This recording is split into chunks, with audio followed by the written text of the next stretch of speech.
Are you pretty stressed out and not sure exactly what to do? Well, you're not alone. In fact, stress is one of the leading causes of difficulty for humans all around the world. And according to the WHO, there is a stress guide that they have published in many, many languages. I am here to help you to learn more about stress, how it affects your life, what you can do to manage it, and then the most important part is trusting yourself that you're going to follow through. So if you are ready for that transformation, you are ready for episode 163, the Quilters Podcast. I'm Dara Thomason, and this is Stress for Good and Evil Till Death Do Us Part.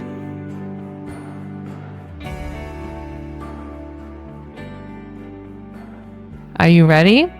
This episode is going to be one of those episodes where it's going to be very practical and you will want to come back and listen to it again and again because of the work that we're going to be doing and the help that I'm going to be offering you in learning how to build trust with yourself that you can overcome stress. Now, before we dive into the bulk of the podcast, I love to share the wins of the members in my membership and how the work that they do, how the ripple effect influences their family and friends and community. So one of my clients just finished a quilt that she started in 2021. It was a block of the month. And she was able to not only finish that one, but another one. So she had 2 finishes in 1 week. The benefit of that is that now those quilts who she's meaning to give them to are now getting into the hands of those she loves, and they can feel of her love and know that every time they use that quilt, it's a way to think of how much they are loved by this member. And knowing that someone loves you and knowing someone cares about you that much to put that kind of effort in, that reduces people's stress.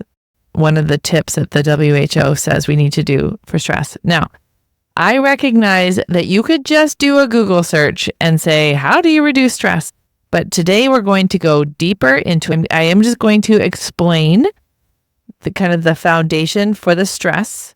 And then we're going to do some work to help you to create some habits, to develop trust with yourself that you can work through these problems. The definition of stress, according to the WHO, the World Health Organization, is stress can be defined as a state of worry or mental tension caused by a difficult situation.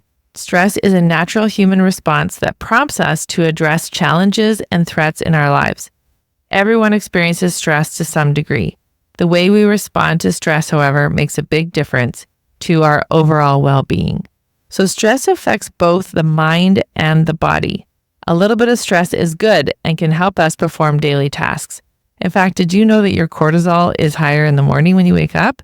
Because it's our natural way of saying, okay, let's get going. Too much stress can cause physical and mental health problems. Learning to cope with stress can help us feel overwhelmed, less overwhelmed, and support our mental and physical well-being. We know that stress causes weight gain because we've got an increase of cortisol. It gives us a surge of energy. The insulin gets going.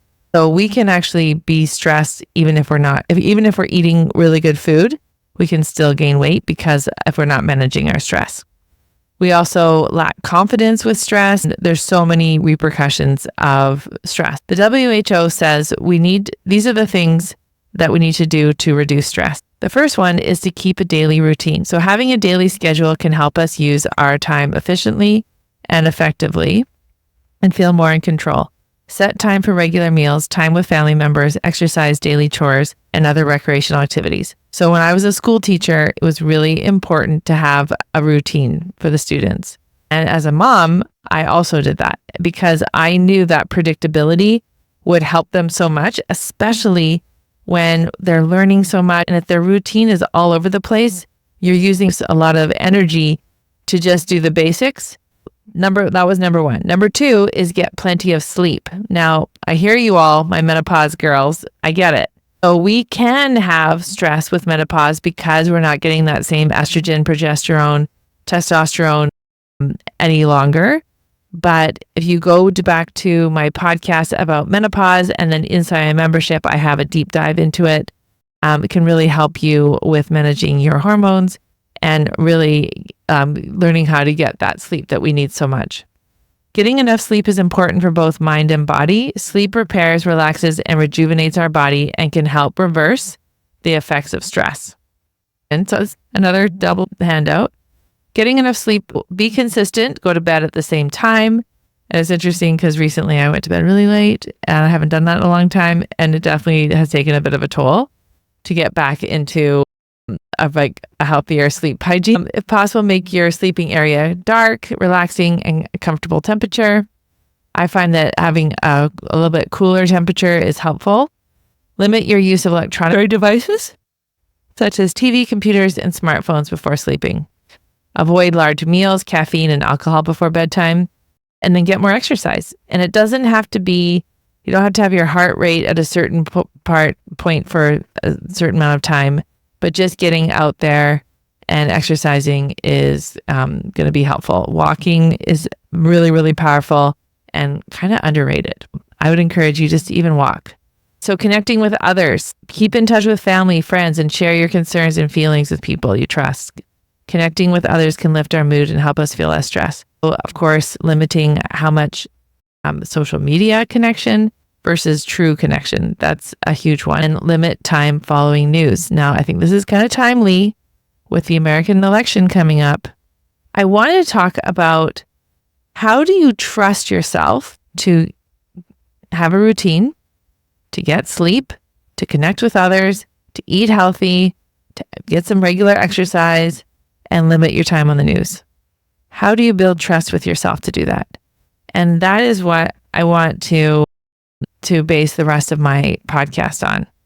Now, we only know what we know from what we've observed. And until we put an intention or a mirror on our thinking, we aren't able to change. We'll just keep repeating the same. So how do you build trust with yourself on how to follow through on what you know you need to be doing? We know we need to do these things, but why aren't we? I have a little mini trampoline in my studio. I don't go on it every day. I have weights in my studio. I don't go on them every day. Even though we know what we should do, why aren't we doing it? The answer is looking at your mind, looking at the way you're thinking, because your thoughts, they influence your feelings. Your feelings dictate your actions, right? Because your feelings are the fuel for your actions. And then whatever you spend, that's how you guarantee your results. So if you feel energized and committed, so let me give you an example. If you have a thought, I know I can figure this out. And the circumstance could be weight loss. It could be a quilt. It could be it's a volunteering job that you were given. And then the feeling is commitment. Well, that feeling of commitment, like that inner courage and that dedication, then your actions are going to be try something, fail, evaluate, retry, right? Basically, it's going to be something like that. Ask for help or whatever that is. And then that means that the action is going to be you figure it out. Now, the fuel, the feeling is going to keep you going. Now, if you are avoiding your brain, if you're scrolling a lot, or if you're eating a lot, or if you're blaming people or looking for excuses, staying in those indulgent emotions of worry, you're not going to be able to get that emotional fuel to go into making the actions that need to move the dial. When we learn to control our mind and look at our thoughts, we can really make a difference. I'm going to read this. This is an exercise from Louise Hayes on how you can heal your life. And it's really helpful because in order for you to become your true, to create permanent change, to become who you really want to be, you have to be willing to go into your brain and you have to rewire it. You really do. You cannot stay the same and create different results. That's the definition of insanity, right? In order to do that, we need to learn how to train that brain. This is a different take. I have lots of tools in my membership that help us to train our brain. There's different skills, but this is a new take. Well, I really like the way that she describes it. I like her example that she used. Now, if you have a little child who has been allowed to stay up late as he wishes for a long time, and then you have made a decision that you now want this child to go to bed at 8 o'clock every night, what do you think the child will do the first night? What do you think the first night will be like? The child will rebel against this new rule and may kick and scream and do his or her best to stay out of bed. If you relent at this time, the child wins and will try to control you forever. However, if you calmly stick to your decision and firmly insist that this is the new bedtime, the rebellion will lessen. In 2 or 3 nights, the new routine will be established. It is the same thing with your mind. Of course, it will rebel at first. It does not want to be retrained, but you are in control. And if you stay focused and firm, in a very short time, the new way of thinking will be established. And you will feel so good to realize that you are not a helpless victim of your own thoughts, but rather a master of your mind. So I see this time and time again. And as a parent, and I do have redheaded kids, and they do have a reputation for being stubborn. We actually say steadfast. So I had to really set the boundary and then hold that boundary.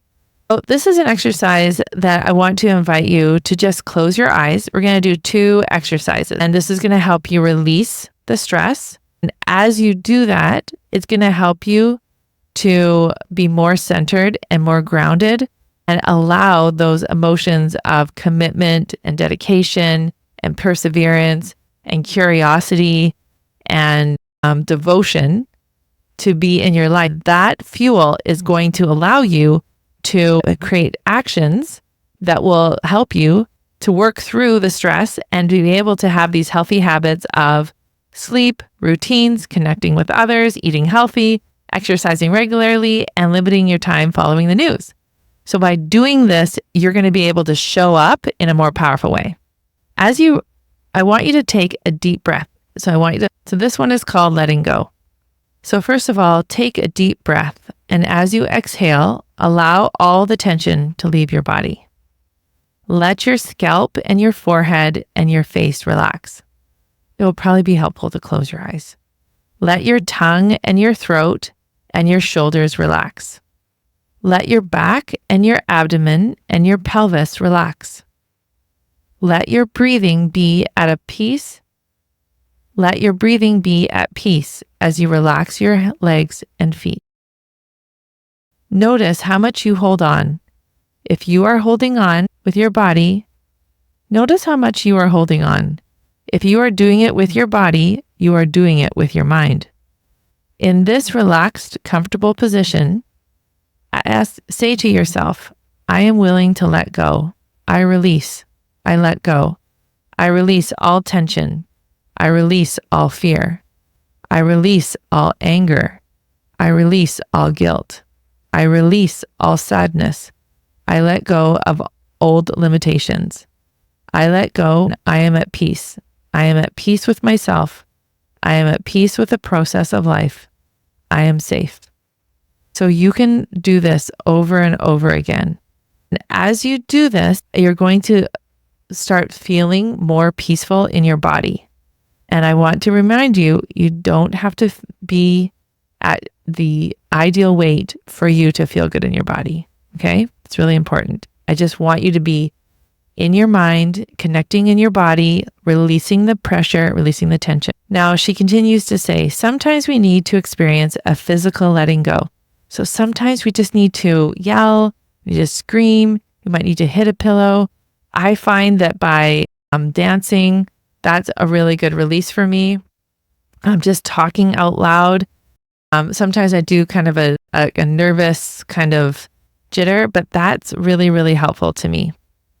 Now, one of the troubles that we have with stress is that our body has a muscle memory. And so let's say we are wanting to not eat. We really want to focus on just having urges and knowing that we're not going to snack. We maybe are scrolling and we see a really yummy recipe that's being shown, or maybe we find ourselves in the kitchen again because that's what we tend to do. because we have this fear of, I don't want to be out of control with food, or I don't know how to resolve my problem. Well, when that happens is we are bringing up this old memory of, I've failed so many times. I've tried so many times. I'm such a loser. And we have these past thoughts like, for example, because I did not get invited to the high school prom, I cannot enjoy my life today. Or because I didn't pass my grade 7 piano exam, I can't feel good about myself. Or I'm still not very good at French vocabulary or verb conjugation. So I'm just not a very successful person. So then, or because I'm no longer married, I cannot live a full life today. Or because I was hurt by a remark once, I can never trust anyone again. These are these old thoughts, and these are like the false anchor thoughts. I have the anchor thoughts of like, I can do all sorts of things. I'm amazing. I'm of worth. But we have these false anchor thoughts that are like kind of like tethers, or imagine they're like a rope, like that tethers you back and doesn't allow you to move forward. And so this is an exercise that you can do that's going to help you to move forward and to release those tethers. So just take a breath, bring it in, hold on to it, and let it go. And if it's going to help you to close your eyes, just to connect with your body.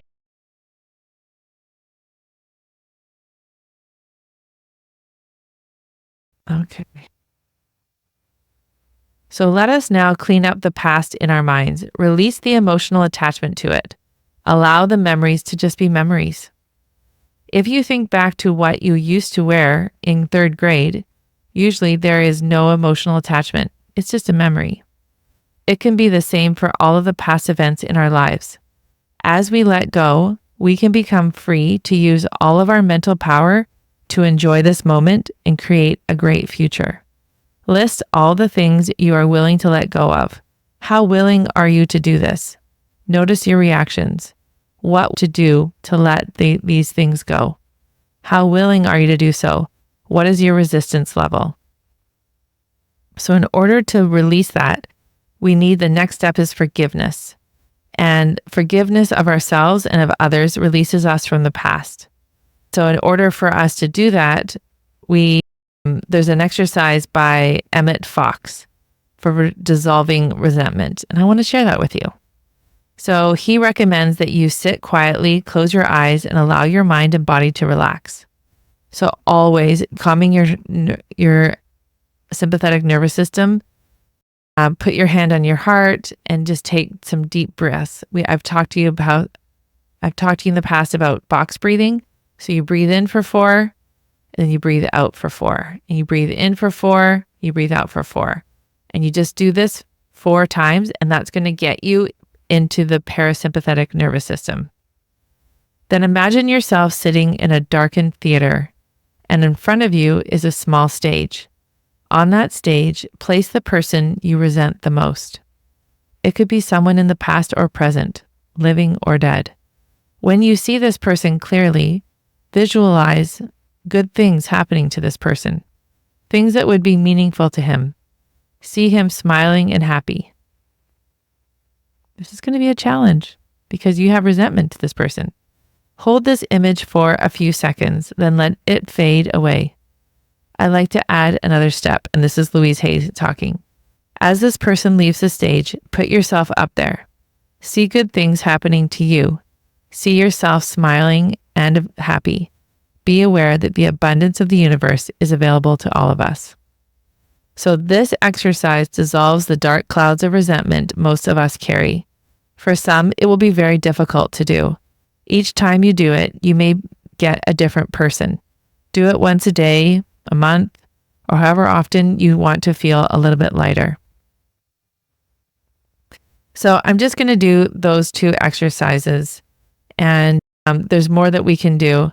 But as you do these kinds of going into your body and releasing some of this pressure that we feel, what that's going to do is it's going to help our body have a new memory of, okay, to have stress in my body. that these memories and these situations have happened, but it's also, I'm able to overcome these. I am amazing. My body is amazing. My body has this nervous system that is working for me with the sympathetic nervous system that's always letting me know if there's danger. But my body also has this parasympathetic nervous system that helps me be calm and feel relaxed. I have an amazing body. And the more that I connect with myself and the more that I untangle all these messy thoughts, the more I can trust myself and I can show up for myself. And the World Health Organization tells me that in order for me to have less stress, I need to prioritize having a healthy routine.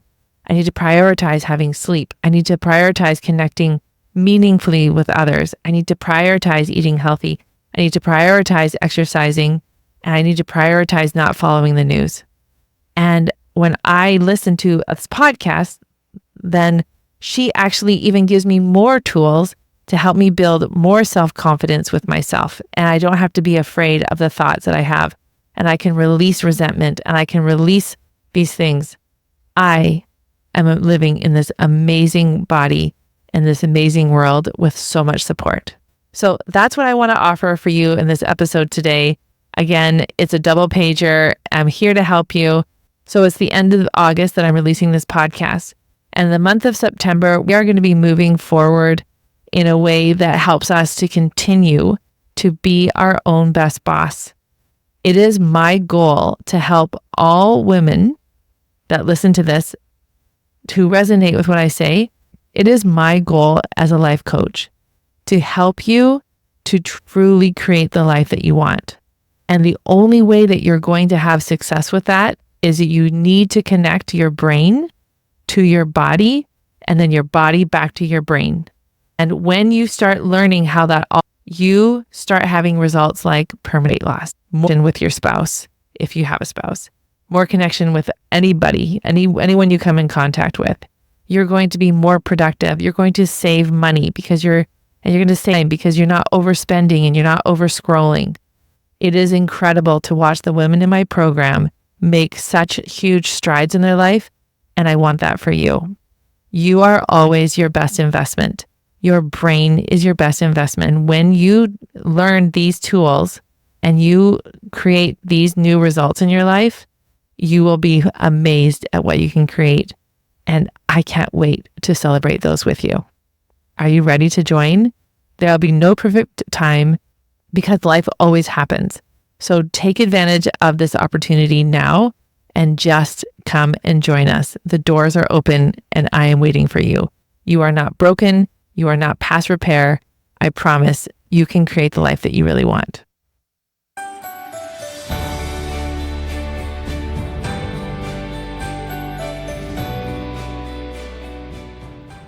If you aren't loving your current life and hear yourself saying things like, I should be happier, I should be getting more done, or question how productive and fulfilled you are, this podcast is for you. I'm Dara Thomason, I'm a professional quilter turned life coach for quilters, where I show you how to overcome obstacles like perfectionism, people-pleasing, overeating, overcomplicating life, so that you can really start to enjoy your life by learning and using tools for your brain to help you transform your everyday living. Are you ready to make these changes? I'm ready to help. Let's start your transformation one UFO at a time.